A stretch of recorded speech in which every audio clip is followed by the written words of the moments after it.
Yo, what's up? It's your boy Young Tino. I'm the founder of HPA. I am a songwriter, I am a rapper, I am a singer, and I am a amazing piece of the universe, I guess you could say. But I'm ready to get into this interview right now and hit you guys with some questions and some answers. I got the answers. I got all the answers for the universe.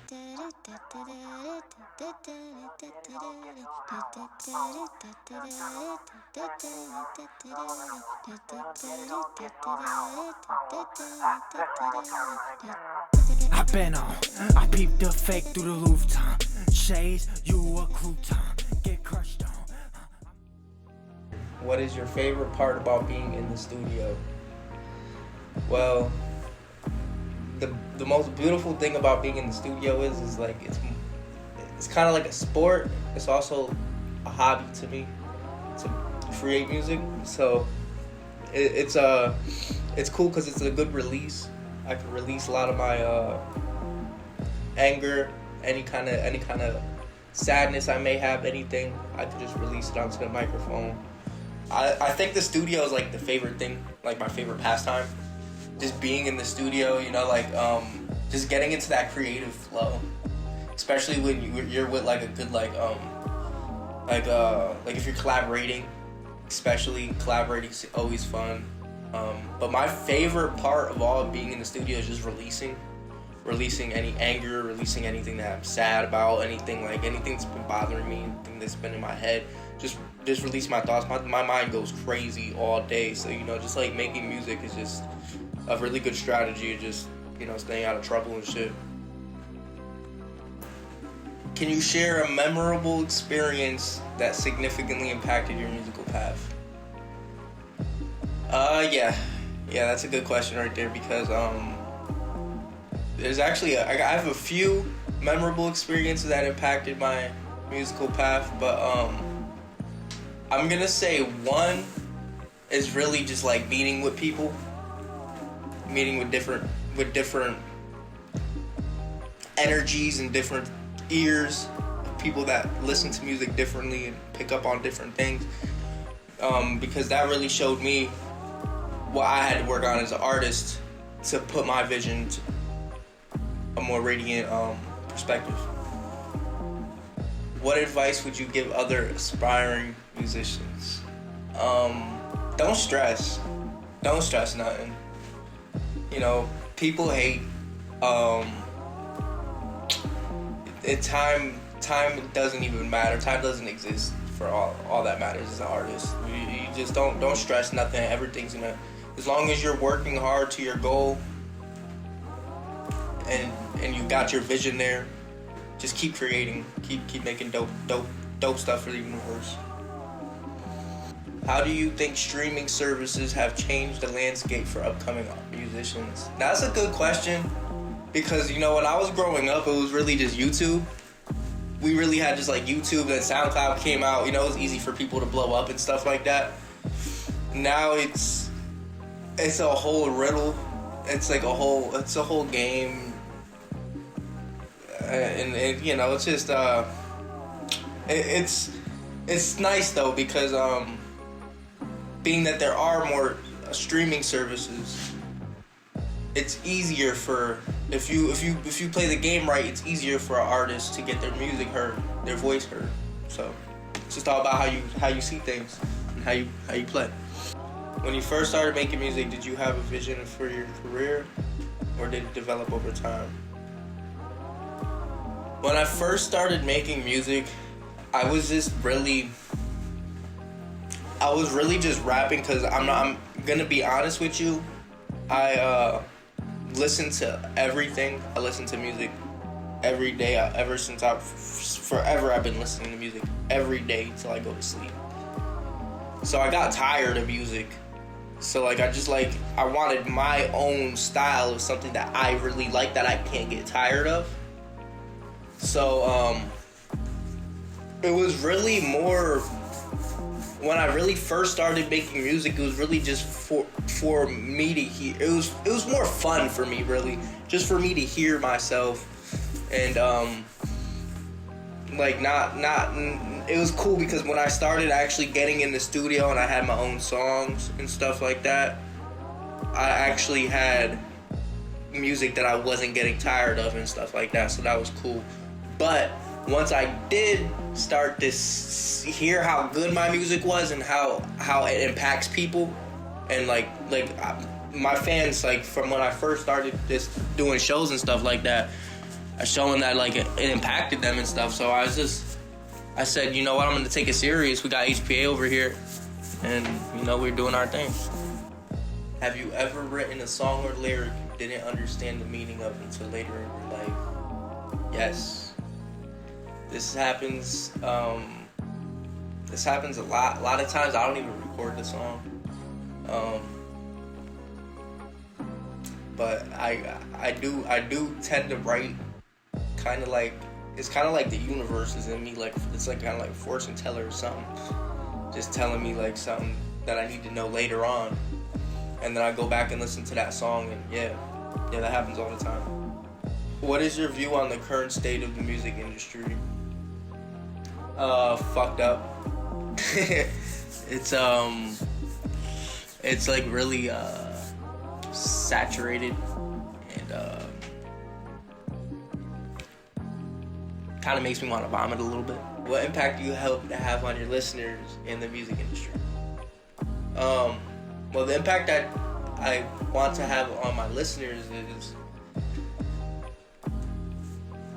pretty much is release your anger, you know, like that's why I make these songs. Like I got some songs that are happy, I got some sad, because you know, whatever mood you're in is the mood that you're gonna play. So I just hope that my listeners, like when they're having a bad day, they go listen to one of my songs, they go rage out in their zone, you know, and then they come back to have a good day, you know what I mean? Like, you know, music's medicine, music's magic. At the end of the day, it can change anybody's life.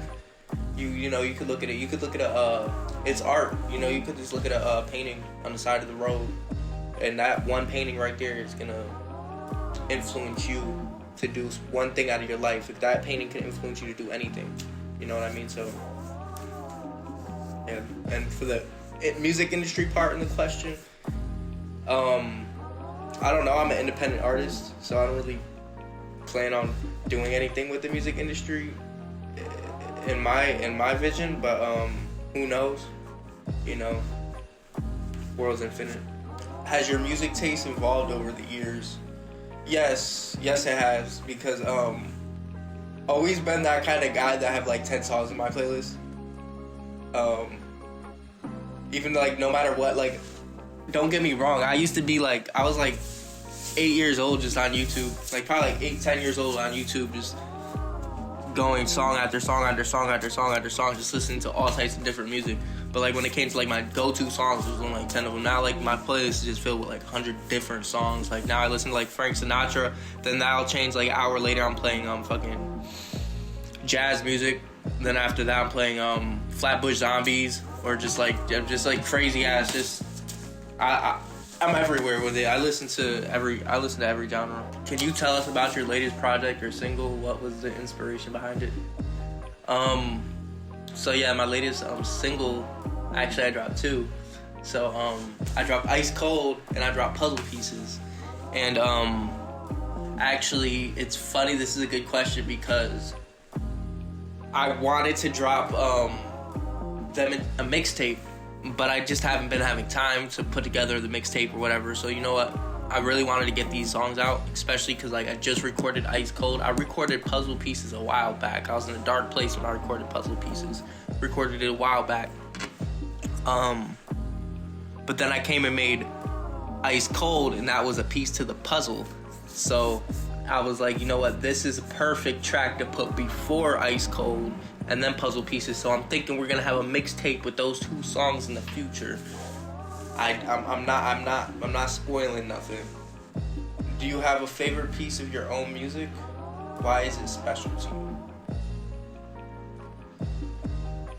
Oh man, I can't really say I have a favorite piece. But like what's like the songs that are really special to me would be like, I go back and I listen to Peace, Love, Prosperity. Like, that whole album is just special to me because that's my first. That's like my first story that I ever put together in one musical piece. So I always been a writer, but like a mixtape, like an album, you know, like putting like an EP on or something, it's just like, it's different. So yeah, I'd say like Peace, Love, and Prosperity, and it's just because like that's just how I came up from. That's what I came up from, is PLP. So shout out to Young Jason for producing that. Do you have a favorite place or environment where you feel most creative? Yes. And I'm gonna say I got two places actually. The comfort of my own home. I got a studio here. I got a studio over there at my crib.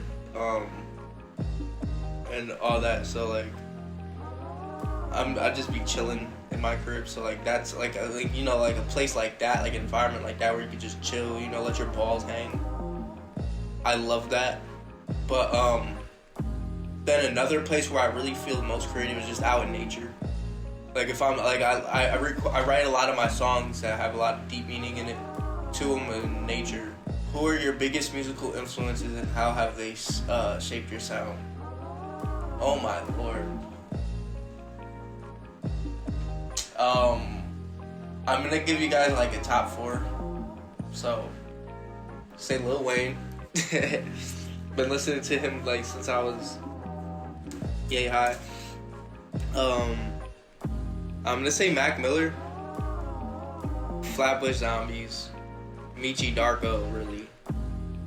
You know, we'll do 5. So the Flatbush Zombies, Tyler the Creator, and then 6, I'm gonna say Johnny Cash. Because Johnny Cash is just dope, badass. Just his lyrics are just different. Are there any specific themes or stories you explore in your songs? Not really. I just go off of how I'm feeling. I do like, I'll have something written already. Sometimes I'll change it up when I'm in the studio. But really when I go in the studio, I plan on making a song on how I'm feeling at that moment and what's going on in my life at that moment. Yo, thank you for tuning in to Hpa Planet and checking out my interview. Just want you guys to know to stay blessed, stay positive, and just keep doing what you guys do, man.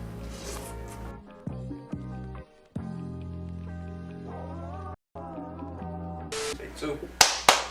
Yo, what up, though? Hold up. Yo, what's good? Hold up.